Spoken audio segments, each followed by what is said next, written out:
The real narcissist, the two different realities that we end up living within a narcissistic relationship. Hello everyone and welcome back to the channel, which is all about the narcissistic personality disorder. Thank you very much to all the returning subscribers. If you are new to the channel and you do find the information helpful on the channel, please do subscribe. When we are raised by narcissistic parents, we don't know or understand any different, often accepting behaviour as normal that's far from normal, then excusing others' hurtful behaviour towards us as it's what our parents did. It's just what some people are like, with enablers often telling us, you know what they're like. It's not so easy to understand those behaviours or spot those red flags when we don't know. Our instincts might tell us something. However, when we are unwittingly gaslighted into believing something else, seeing the good in others, believing others think like we do and their intentions are coming from the right place, we don't know what those red flags are telling us. When we know, we can feel foolish, stupid and humiliated, often looking back thinking, if only we'd created that boundary, listened to our instincts. Hindsight is a beautiful thing, and when it comes to a narcissistic relationship, it takes time to come to full understanding of the situation we were once in. If we are still in it, we begin to recognise the danger and have to find a safe route out. A narcissist has two very different sides to them, two very different faces. The admiration-seeking face that they show to the world and those around them. The larger-than-life arrogance that we can often mistake as confidence, and their rivalry-seeking face from their envy, which we often are fed lies of betrayal and feel bad that others could possibly hurt them, leaving us living two very conflicting realities when a narcissist is around us. When we are about to unmask their rivalry side, they sell us sob stories of their past, gaslight us into doubting ourselves, blame us for their wrongdoings, project their actions or feelings into us, guilt trip us, and thoroughly confuse us.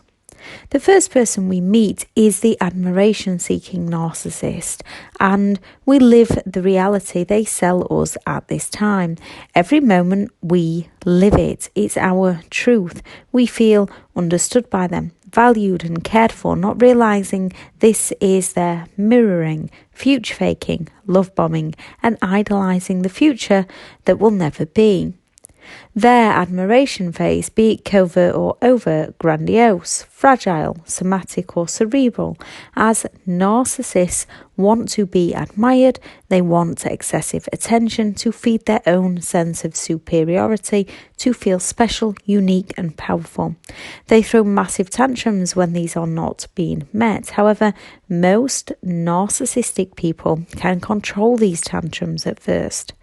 People do love to feel loved, create a human connection. Most narcissistic people do not trust in others and doubt that they can be loved due to various possible reasons. Either a trauma in early childhood, which takes them into the fight survival mode, those passive-aggressive or aggressive behaviours, lacking in the development of object consistency, which is formed in the mind around the age of 2 or 3, meaning people can care about others even if there is distance, disagreement, conflict or hurt. Narcissists are often missing this object consistency.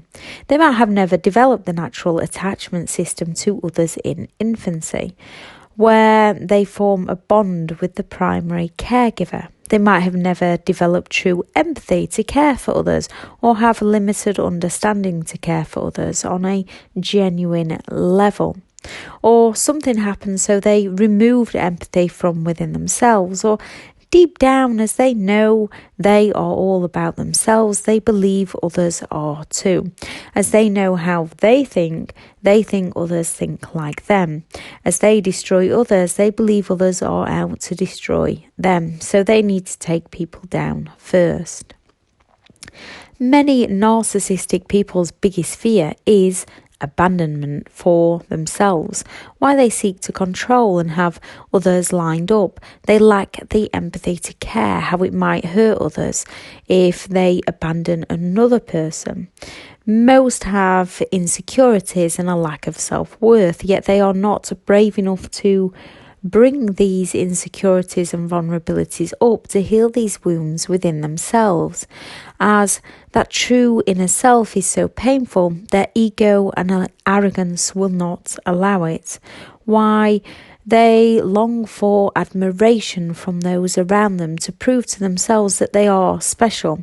Those who are admired will most likely be the grandiose overt, as the world around them seemingly agrees with their false reality. Those not successful, the fragile narcissists, are more vulnerable and woe is me, as they live the most significant reality gap between what they think and the fact they believe the world is just against them. Narcissistic people most likely do actually want to feel loved. They just crave the ideal with no room for errors. With their envy, they are always seeking more, and they definitely want and need admiration. Why in the beginning they come on so strong, yet as they don't know who they indeed are within themselves, they mirror others. They will choose people out of desperation to be with someone, not willing to get to know the individual to see if their beliefs match, to see if they want similar things out of life. They see a quality within that person that they admire or they are envious of. They mirror that person's ideas, beliefs, values, life goals to suck people into their games so that the narcissist can feel special.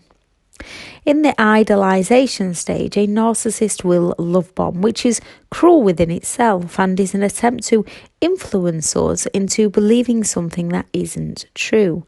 Sometimes this is calculated manipulation when someone tricks us into believing they are something that they are not. We get lavished with gifts, attention, time, effort, emotions, flattery and grand gestures. They like all our likes and dislike all our dislikes, want the same future as us, create those false dreams of the future, which, as we've no evidence to the contrary, we believe and trust within them. We open up to them and they learn all about us, our vulnerabilities, our deepest insecurities to our biggest dreams. They, in essence, turn their personalities into us, which isn't their true selves. This act is hard for them to keep as they match us like for like, leading us to believe we've met the one, our soulmates, and all our dreams are coming true. We live this reality with their intermittent reinforcements of the idolization when things go wrong. It gives us the false hope with their intermittent reinforcement that we can make it work.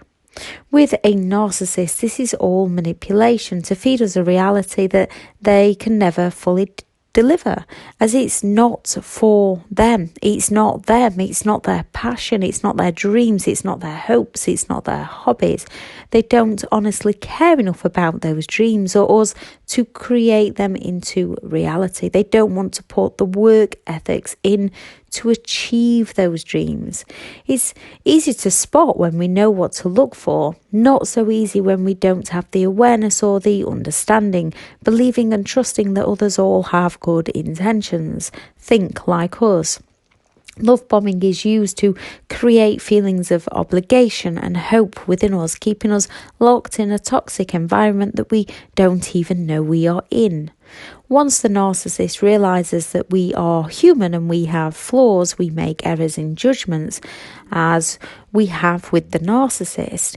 Even if we questioned ourselves about them in the beginning, we could feel bad for being judgmental.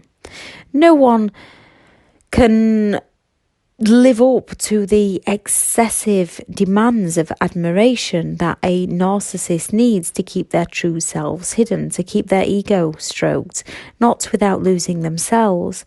Once we've lost ourselves, the narcissist no longer likes what they see, as they've often projected all their negative and unwanted thoughts, feelings and behaviours they don't like about themselves into us. They can almost see a glimpse of who they are within us. They don't want to be aware of this, as they cannot sustain the ideal love that they wanted. They cannot grasp the ideals of mutual acceptance, or that others have flaws, that no one is perfect. They cannot grasp the idea of compromise, boundaries, respect, communication. They are very tunnel visioned and only see it their way. Love feels unsafe to them, so they have to control through their admiration face and their envious face. Their admiration face is grandiose.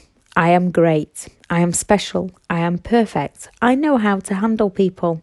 I am powerful. I am better than all others. Most don't go out and say these things directly. Some do. Some will go around saying they can read people. Most, the grandiose, put on the charm to draw you in, or the fragile, the woe is me, so you empathise with them, want to help them, as they are treating you so right, you couldn't imagine anyone would want to hurt them. If you've been hurt in the past, you can relate to them and open up to them. This love bombing phase is our reality at that moment. It might well all be an illusion and a trap on the narcissist's part, as we cannot see the act. To us it's real, and it builds us up to living in such a fantastic high. As a narcissist believes in their own greatness, they have a charm, a magnetic pull to them, and those who don't fully understand them are charmed and taken in by them. If you don't know and you don't understand, it's effortless to fall for the love bombing, as they swoop in, sweep you off your feet so you're not aware this person is wrong for you until you're in too deep. Then when reality hits of how toxic they are, it's hard to break free, as we've lived the time with them when they treated us so right. When raised by narcissistic parents who withdrew love, attention, affection and support, and we're conditioned to accept conditional love, love bombing feels like unconditional love with mutual understanding. The other side to a narcissist is the rivalry narcissist, their envious face. A narcissist sees others as rivals to them, holds grudges against others. Narcissists are incredibly jealous and envious of other people. When someone is getting something they want, or the narcissistic person considers believing someone is doing better than themselves, they seek to destroy. When they are not getting their own way, as they feel entitled, they take this as an in-depth criticism, and the tantrums begin. They start to devalue those around them, slowly breaking down our boundaries. With the narcissist triangulation, their pity plays, guilt trips, projection and blame shifting. This is usually done slowly over time, with the added gaslighting, which is psychological manipulation, making us lose touch with our own reality. Narcissistic people seek to take out those who they feel are not serving them as they should, or not admiring them as they should, or doing better than the narcissist themselves. As they feel shame and they do not like the feelings of shame for the things they do, they blame shift and project to escape responsibility, often telling that many lies, they end up believing their own lies. Narcissists act first, blaming everyone else for their behaviour, and then expect others to apologise later for their behaviour. The more they manipulate others into doing exactly what they want, the more we lose part of who we are, leaving us feeling hurt, confused, and often alone, as the narcissist will have most likely isolated us. Or due to the trauma response freeze, we might begin to feel disconnected from the world and isolate ourselves. Yet when we get something right in the narcissist's eyes, the narcissist will offer those intermittent plays of the nice side to confuse us even more, or they'll future fake to distract us from the pain of the present by getting us to focus on a future they'll eventually gaslight us into believing they never said, or in some way it's all our fault, it never happened. If we just work harder to please them, all will be okay, only it's never okay. The narcissist slowly devalues us through put downs, either covert, are you really going out in that, to the overt, you look awful in that.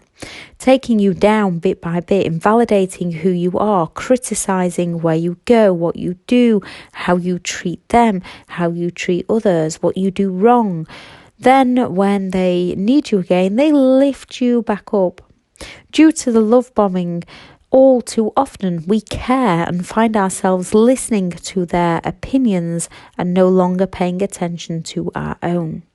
We eventually end up so lost and confused as to who we are, who they are, often isolated, so we only have them to go to for reality checks, leaving our reality even more confusing. The narcissist's envious rivalry face is, I am better than all others. I want others to fail. I need to be the centre of attention. Everyone should take care of me. I'm entitled. Again, they might not straight out say it to others. This is how they feel on the inside. And some narcissistic people might not straight out use physical violence. Some do and some don't. And this can leave us more confused. Living with the admiration-seeking narcissist and the envious narcissist is confusing. Living in fear, walking on eggshells to avoid causing a narcissistic injury if we don't do right by them. Living in hope they'll not rage and lash out or fall silent on us. We are manipulated from the start, in the middle and the end. Even after we manage to break free, they come at us with further manipulation and games of the smear campaigns and the hoovers. It's painful, confusing, and causes so many psychological problems within our own minds. To heal, recover and move forward, we have to create distance from the narcissist so we can clear the brain fog. We have to learn to understand the disorder and what effects it has on us, learning to understand ourselves, learning who we are, our beliefs, our human needs, our passions, our dreams, to create our boundaries so that those red flags are no longer question marks to be excused. Those red flags become deal breakers, as now we can recognise them for exactly what they are. I shall add in the description the video for love bombing to explain more about this, and the video for how narcissistic people distract us from the truth so they can get away with their toxic behaviour. I'll also add the links to where you can find me on social media for more information and the online courses I have available. I am full for one-to-one coaching. I have partnered with BetterHelp, which is a sponsored link that I shall add in the description also, in case you do need to talk to people. It's all about finding the right method for you. If anyone has any advice on what helped them heal and recover from narcissistic abuse, please add that into the comments, as you never know who that might help. Thank you very much for listening. Bye.